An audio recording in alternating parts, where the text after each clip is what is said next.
Gary the Seagull, read by Christian Johnston. Illustrations by Paul Hammond. In a small town on a beach by the ocean lived a seagull named Gary. Gary, like most seagulls, really enjoyed three things: squawking at other seagulls, going for a dip in the sea, and stealing people's lunches. On one particularly hot and sticky day, the beach was packed with people, and packed with people's lunches. Gary was known to dine on minnows, bugs, even garbage from the dump, but there was just something about those beach lunches he loved. However, there was one big problem. Anytime Gary or any of the other seagulls got close to a blanket or a beach tent or an umbrella, kids would pop up and chase them away, shouting, "Shoo, bird, shoo!" It was very disappointing for Gary. So on this one particularly hot and sticky day, Gary was getting more and more crabby and more hungry when he noticed a small boy sitting away from the crowd about to tuck into his lunch. Perfecto, thought Gary. Gary swooped down by the kid, already tasting the sweet red crumbs of the ketchup chips.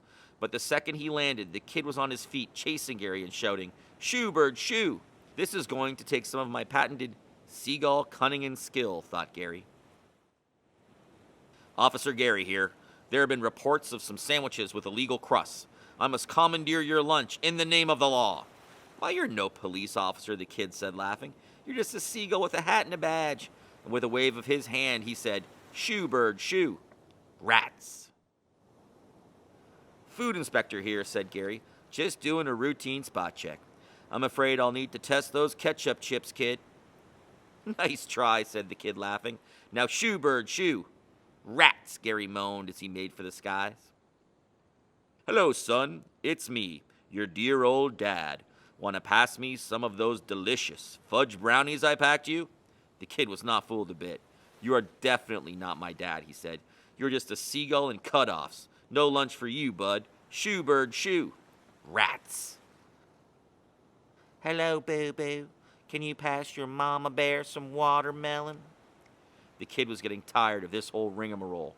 "You are not my mom," he said. "You are just a bird in a bikini. Now shoo, bird, shoo!"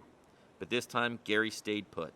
"Look, kid," he said, "I'm hot, I'm tired, and I'm hungry. If you can spare a bit of lunch, I promise I'll fly off and stop bugging you." The kid thought for a moment, then smiled, and passed Gary some watermelon, ketchup chips, and what was left of his sandwich. "Thanks, kid," said Gary. "I owe you one," and he flew off.